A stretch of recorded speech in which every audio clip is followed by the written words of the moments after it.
최근 윤석열 대통령은 노동계의 강력한 반대에도 불구하고 논란이 되는 인사를 강행하고 있습니다. 임명된 인사 중 김문수는 정부가 많은 논란에도 불구하고 강력히 임명하려 한 대표적인 인물입니다. 그 이유가 결국 밝혀졌는데 윤 대통령이 임금 미지급과 관련된 스캔들의 중심에 있다는 사실이 드러났습니다. 계속 시청하시기 전에 구독과 좋아요를 부탁드립니다. 윤석열 정부는 청와대를 개방했지만 직원들에게 임금을 제대로 지급하지 않아 노동청이 조사와 시정명령을 내릴 정도로 심각한 상황에 이르렀습니다. 심지어 서울지방고용노동청이 개입해야 할 정도로 상황이 심각했습니다. 지난 7월 서울지방고용노동청은 청와대 재단으로부터 시설관리 업무를 수주한 A사를 조사했으며 현재 및 퇴직 직원들에게 초과 근무 수당, 공휴일 수당, 기타 수당을 제대로 지급하지 않은 위반 사항을 적발했습니다. 청와대 재단은 문제의 규모에 대해 부인했지만 명백히 임금 미지급은 노동자들의 사기를 저하시키고 있습니다. 직원들은 자부심을 갖고 열심히 일했지만 최저임금에 가까운 임금을 받으며 임금 미지급에 대해 아무 말도 하지 못한 채 지내왔다고 말했습니다. 문제가 발생한 후 회사와 청와대 재단이 서로 책임을 떠넘기면서 노동자들의 사기가 더욱 저하되었다고 증언했습니다. 하은성 노무사는 임금 미지급이 하청업체들의 나쁜 관행이라며 이는 노동자를 서서히 착취하는 행태라고 지적했습니다. 그는 정부가 불공정한 일이 발생하지 않도록 보장해야 한다고 강조했으며 특히 추석과 같은 큰 명절이 다가오고 있는 상황에서 더욱 중요하다고 말했습니다. 명백히 이 문제는 단순히 임금 미지급에 그치지 않고 관련된 모든 당사자의 책임 부족을 드러내고 있습니다. 정부 기관들은 이 문제를 철저히 조사하고 해결하여 노동자들의 권리를 보호하고 그들에 대한 신뢰를 유지해야 합니다. 정보 공개와 투명성은 이러한 상황을 극복하는 데 있어 중요한 첫걸음이 될 것입니다. 정부는 근로감독을 강화하겠다고 대대적으로 발표했지만 정작 정부 기관에서도 이런 일이 벌어지고 있습니다. 정부가 법을 지키지 않는데 누가 법을 지키겠습니까? 이번 사건은 그야말로 정부의 법 준수에 대한 의문을 불러일으키고 있습니다. 따라서 재단은 신속한 자체 감사를 시행하고 문제가 발생한 업체가 재입찰할 경우 우선 협상 대상에서 제외하는 등의 예방책을 마련해야 한다고 강조했습니다. 청와대 재단 측은 이번 문제를 계기로 지난달부터 하청업체를 대상으로 용역 근로자 보호 지침이 제대로 지켜졌는지 확인하고 있다고 해명했습니다. 문제가 된 부분들은 당연히 시정하겠다고 밝혔지만 실제로는 매달 기성금을 A 회사에 지급하면서 근로자에게 급여가 제대로 지급되었는지 총액 정도만 점검했을 뿐 세부 내역을 받지 못해 과소, 지급 문제를 인지하지 못했다고 했습니다. A 회사를 제외한 다른 업체들은 제대로 지급한 것으로 안다고 해명했으며 앞으로 용역 계약에서 이러한 문제를 후속 조치하도록 검토하겠다고 덧붙였습니다. 문화체육관광부 측은 사실관계를 파악하는 것이 먼저라며 청와대 재단이 임금 체불 사건의 사실관계를 정리한 후 보고하면 향후 대응을 검토할 것이며 만일 위법 사항이 있다면 시정 조치를 할 것이라고 밝혔습니다. 그런데 왜 진작부터 이런 문제에 신경 쓰지 않았는지 이해할 수 없습니다. 만약 대통령의 임금이 밀렸다면 가만히 있었겠습니까? 윤석열 대통령은 2022년 5월 10일 취임 직후 대통령 집무실을 용산으로 옮기고 기존 대통령실이 있던 청와대를 전면 개방했습니다. 이후 청와대를 관리하기 위해 문화체육관광부 산하에 청와대 재단이 설립됐습니다. 그러나 관리의 투명성과 책임이 부족한 가운데 세금이 얼마나 새어나가고 있는지 알 수 없는 상황입니다. 김문수를 고용노동부 장관으로 임명하려 했던 대통령의 결정이 노동 문제를 제대로 이해하지 못하는 모습을 보여줍니다. 한국노총과 민주노총 조합원, 노동 분야 전공 교수 등 전문가를 대상으로 김문수 후보자의 고용노동부 장관 적합성에 대한 온라인 설문조사를 진행했는데 이 조사 결과에 따르면 김 후보자가 장관으로서 부적격하다고 판단되었습니다. 이러한 결정은 정부의 신중함이 부족하다는 것을 드러내고 있습니다. 결국 이번 사태는 단순히 임금 문제를 넘어 관련 기관들의 책임 부족을 드러내고 있습니다.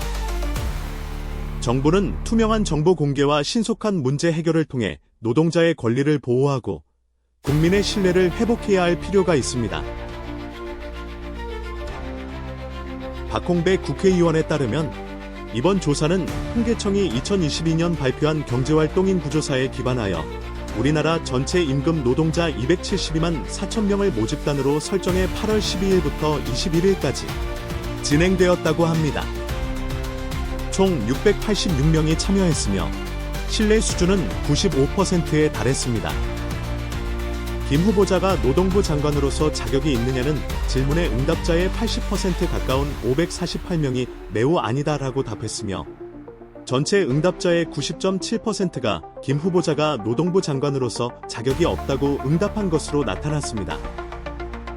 김문수 후보자가 직전 역임했던 대통령 직속 경제사회 노동위원회 위원장으로서의 평가를 묻는 질문에는 응답자의 77%에 해당하는 525명이 매우 부족했다라고 14%인 96명이 부족했다라고 답했습니다. 반면 잘했다든 긍정적인 평가를 한 응답자는 전체 응답자의 2% 수준에 그친 것으로 나타났습니다. 응답자의 90%인 617명이 김 후보자가 노동계에 보인 태도를 부정적이라고 답한 반면 김 후보자는 항상 노동계와의 대화에 문이 열려 있음을 강조하며 노동계도 본인과의 소통에 부정적이지 않았더라면 정반대인 태도를 보여 양측의 입장 차이가 확연하게 드러나기도 했습니다. 국민 정서와 전혀 맞지 않는 인물을 억지로 끼워 넣고 있는 수준이라는 것입니다. 후보자의 갈등 중재 역할을 긍정적으로 평가하는 응답자는 3%에 불과했는데 이는 김 후보자가 경제사회노동위원회 위원장 시절부터 노동계를 적대시하는 발언을 자주 해왔기 때문으로 풀이됩니다. 김 후보자에게 묻고 싶은 질문에 대해 응답자들은 자신이 고용노동부 장관에 적합하다고 생각하느냐, 사퇴할 생각은 없느냐, 노동자들의 권리에 신경도 쓰지 않으면서 보수 유튜버로 수익을 창출할 수 있을까? 라는 의견을 내놓으며 후보자의 장관직 수행에 우려를 나타내기도 했습니다. 박홍배 의원은 김 후보자의 고용노동부 장관 지명 자체가 윤석열 정부 들어 추락하고 있는 한국의 노동 인권 현실에 떨어진 또 하나의 폭탄과도 같다고 평가하며 윤석열 정부 출범 이후 노동조합 탄압과 노동자의 사망 사건이 일상화된 상황에서 김 후보자의 행적이 그가 정상적인 판단을 할 수 있는 인물인지 의문을 불러일으킨다고 지적한 바 있습니다.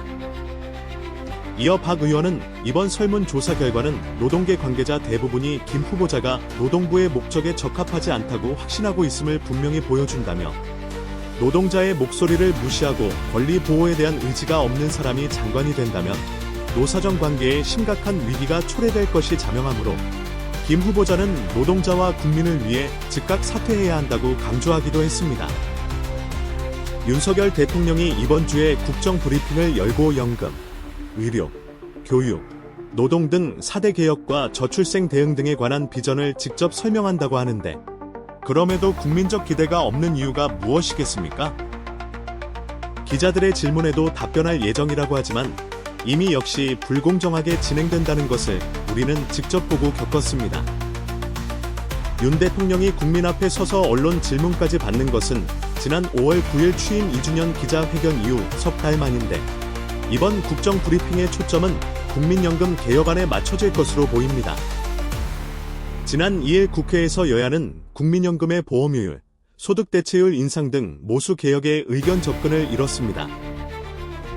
정부 여당이 국민연금의 틀 자체를 바꾸는 구조개혁까지 해야 한다며 거부의 합의가 불발됐습니다.